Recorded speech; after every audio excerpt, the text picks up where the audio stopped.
काली बहन का हैंडसम और गोरी बहन का बदसूरत पति।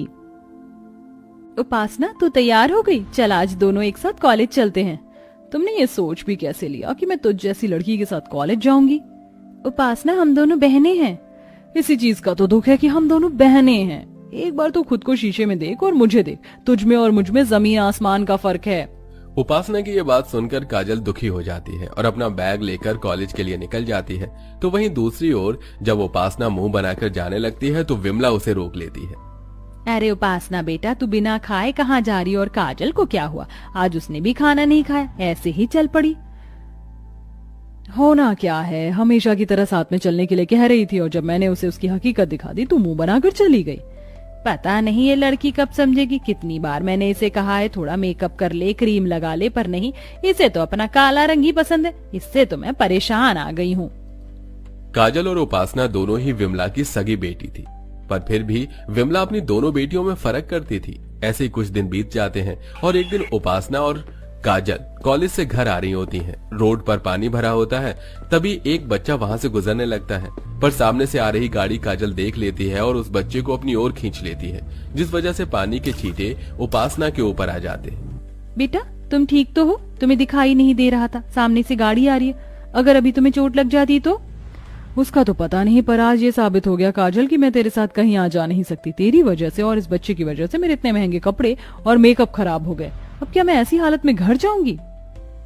अरे कोई बात नहीं उपासना यार, हम तेरे दोस्त हैं, कब काम आएंगे? तू हमारे साथ हमारे घर चल, हमारा घर यहीं पास में है। और वैसे भी जब तुम दोनों बहन एक साथ चलती हो तो लगता है कि दिन और रात एक साथ चल रहा है। उपासना के सारे दोस्त काजल के काले रंग का मजाक उड़ाते हैं और उपासना चुपचाप सब सुनती है।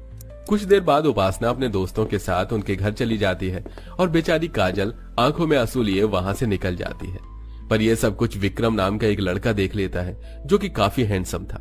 वो घर जाकर सारी बात अपनी माँ को बताता है और अपनी माँ से कहता है, माँ, उसका सांवला रंग और गोरा दिल देखकर मेरा दिल उस पर आ गया है।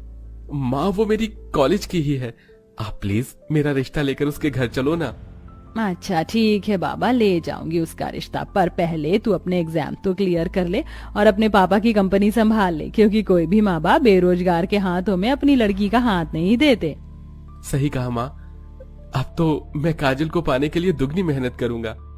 विक्रम को काजल इतनी पसंद आती है कि वो हर समय काजल के बारे में सोचता है और कॉलेज में भी बस उसे ही देखता है।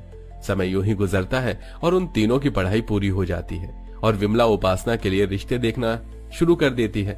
बहुत जल्द विक्रम भी अपने पापा की कंपनी संभाल लेता है और अपनी माँ के साथ काजल का हाथ मांगने उसके घर पहुंच जाता है, जहां वो देखता है कि एक और लड़के वाले वहां आए हुए हैं।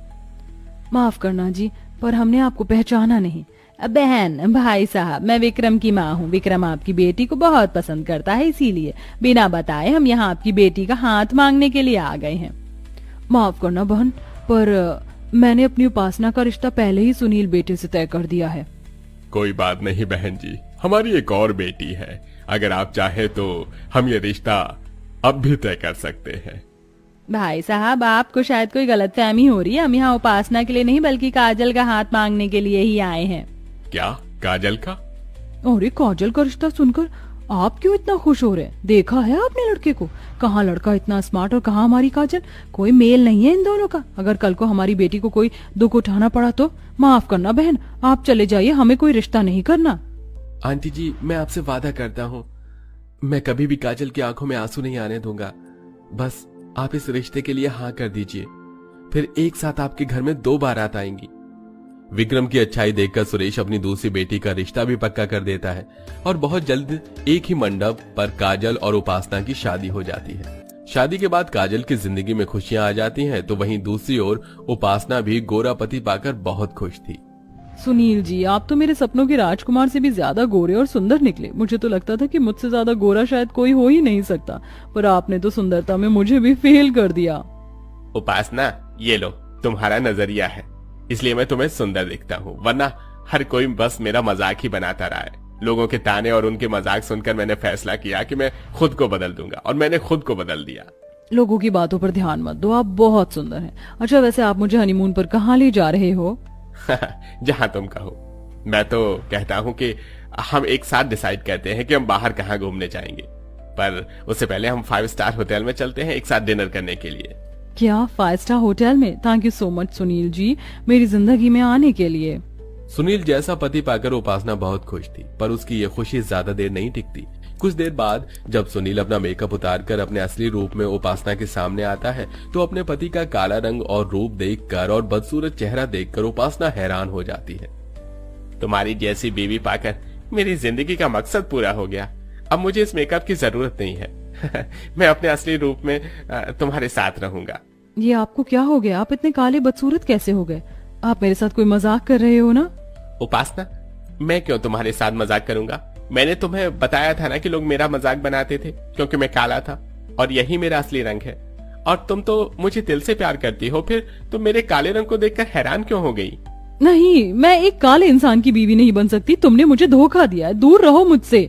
सुनील का असली रूप देखकर उपासना की अपनी आंखों पर विश्वास नहीं होता और न ही वो इस बात को मानने को तैयार होती है और अपनी माँ को फोन करती है। माँ, ये तुमने क्या किया? तुमने मेरी शादी एक काले कलूटे बदसूरत के साथ कर दी और उस काजल की शादी इतने हैंडसम लड़के के साथ, जबकि हैंडसम लड़का मुझे मिलना चाहिए था, पर मुझे वो काला बदसूरत पति मिल गया। उपासना, ये तू क्या कह रही है? अगर दामाद जी सुनेंगे तो उन्हें बुरा लगेगा। क्या खराबी उनके रंग रूप में? वो तुझसे भी ज्यादा गोरे और सुंदर हैं।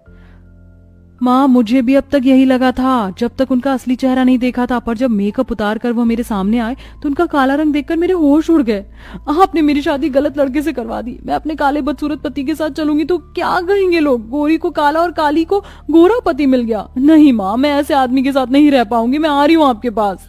जहां उपासना अपने काले बदसूरत पति से परेशान थी तो वहीं दूसरी ओर काजल की जिंदगी का सारा दुख धीरे धीरे खत्म होने लगता है। काजल, हम सिंगापुर जा रहे हैं घूमने के लिए। क्या? सिंगापुर? नहीं नहीं, मुझे नहीं जाना। अगर मैं आपके साथ चलूंगी तो लोग मेरे साथ साथ आपका भी मजाक बनाएंगे।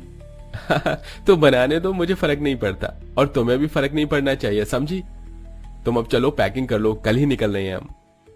अब अगले दिन विक्रम और काजल सिंगापुर घूमने के लिए चले जाते हैं और काजल अपने पति के साथ सिंगापुर की फोटो व्हाट्सएप स्टेटस पर लगाती है, जिसे देखकर उपासना काजल की खुशियों से और भी ज्यादा नफरत करने लगती है और अपने पति के काले रंग से और भी ज्यादा जलने लगती है।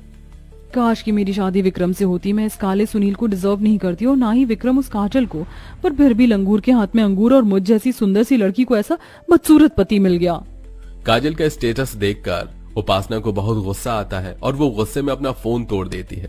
फोन टूटने की आवाज सुनकर सुनील वहां आता है। क्या हुआ उपासना, तुम अभी भी मुझसे नाराज हो? मुझे माफ कर दो, मैंने तुम्हें अपने काले रंग के बारे में नहीं बताया। दूर हो जाओ मेरी नजरों से। मुझे काले लोगों से सख्त नफरत है और अब मैं तुम्हारे साथ इस घर में एक पल नहीं रह सकती। उपासना, तुम ये क्या कह रही हो? माना कि मैं काला हूं, पर मैं तुमसे सच्चा प्यार करता हूं। तुम्हारे लिए मैं सब कुछ कर सकता हूं। तुम सिर्फ एक रंग के लिए मेरे साथ ऐसा नहीं कर सकती। सुनील उपासना को काफी रोकने की कोशिश करता है, पर उपासना नहीं रुकती और अपनी माँ के पास चली जाती है। तो वहीं दूसरी ओर शादी के बाद काजल को सारी खुशियां मिलती हैं, जिसके लिए वो तरसती थी।